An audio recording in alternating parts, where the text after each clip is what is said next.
All right. Well, I need to file a missing persons report. Has anybody seen Kamala Harris? Anybody seen Kamala Harris? After her, vapid speech at the United Center in Chicago, she went on vacation. You know what? Here's what candidates normally do. They go barnstorming. You leave the convention, you go pound swing states. That's what the Republicans did. By the way, this week, Donald Trump will be in Michigan twice, Detroit today, Potterville Thursday, J.D. Vance in Big Rapids tomorrow. But the Democrats, they just hide. You know who's here with me today to sort this out is Ivey. She's here with me. She did not enjoy Chicago much. Neither did I, really. Milwaukee was so much more fun. Ivey, welcome to it. Good morning, Steve. Happy to be here. Happy to have you here. I mean, let's just talk about the city just for a moment here. We can talk politics for the next several weeks.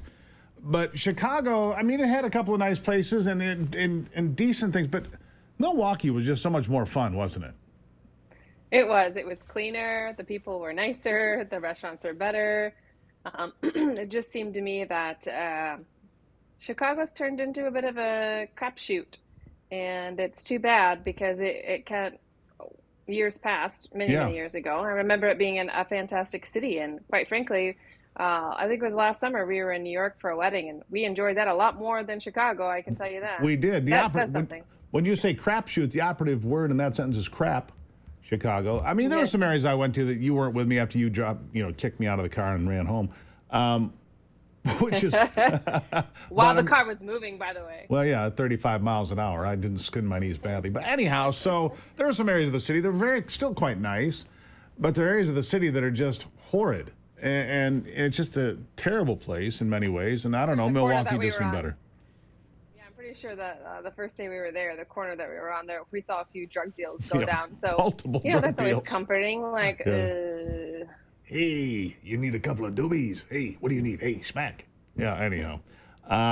So I give Chicago a thumbs down. Do you agree? I just give it a thumbs down. Yes. I give it 2 thumbs down. All right. So we had that. I won't be returning anytime soon. I do have a couple questions for you. Have you seen, talking about Harris disappearing, but have you seen her criticism? Or actually, I think it was ABC who gave her a tremendous amount of crap because she's using Trump's border wall in her campaign ads. Of course she is. Did you see that? She is. I did not see that. Kamala's border wall ads, I'm going to have to look that up. Tell me about it. Yeah. Oh, she's saying how great of a job she has done on the border. And so then they're showing images of Trump's border wall. All right, so here it is. I think yeah.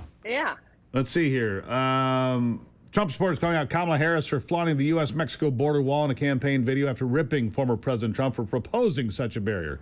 2 images of the wall birthed under the Trump administration flashed across her ad as the narrator touts her record as the border state prosecutor. Yeah, interesting. I'm going to have to watch this. Interesting that they don't use the borders. Did you also see that that the upcoming debate is being, is it moderated by Disney's Dana Walden? Who? Okay, well, this is the thing. She is leading, she's led Disney in the past, or she may be currently, and she was appointed by Biden. She was Kamala Harris's buddy. Export counsel. Yeah.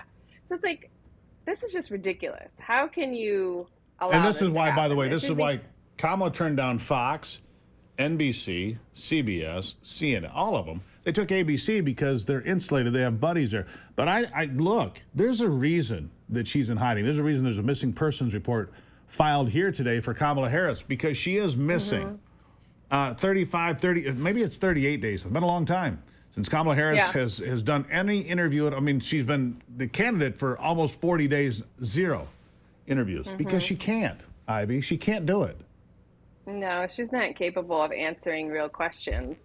And she's going to I think she's going to take the Biden approach, which is to campaign from her basement and not do any type of interviews. She'll do this debate, which will be obviously very one-sided, and probably take a good couple swings and have a couple good talking points. Yeah, that'll be it. She'll have a couple of zingers. Substantive.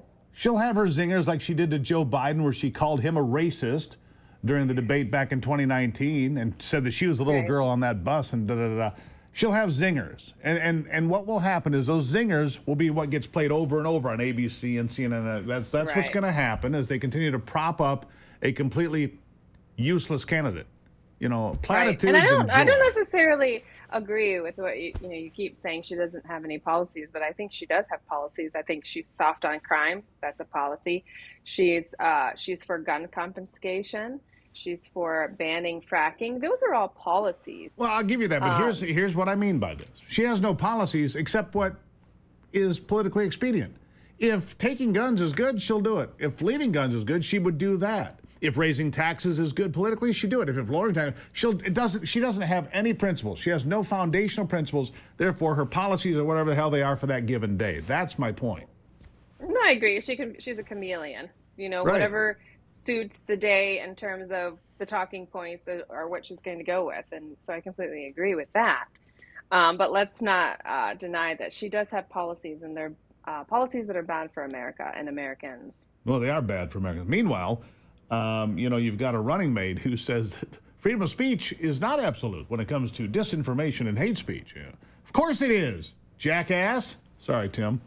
Tampon Tim doesn't think you have a right to freedom of speech. I mean, what do you think of that? We're not protecting, kind speech. It's the speech that, you don't want to hear. How do you know what people stand for if you don't allow them to speak, even if it's something that you're completely against? Right. But that's the You point. If have they to say be something able that to. you're completely against, then you know. And you say, hey, I don't want. Exactly. Can you imagine Hamilton or Madison or Jefferson? Oh, yeah. Well, if you're going to offend me, you can't say that. Oh, freedom of speech only if you make me smile. I mean, seriously, can you imagine? Yeah.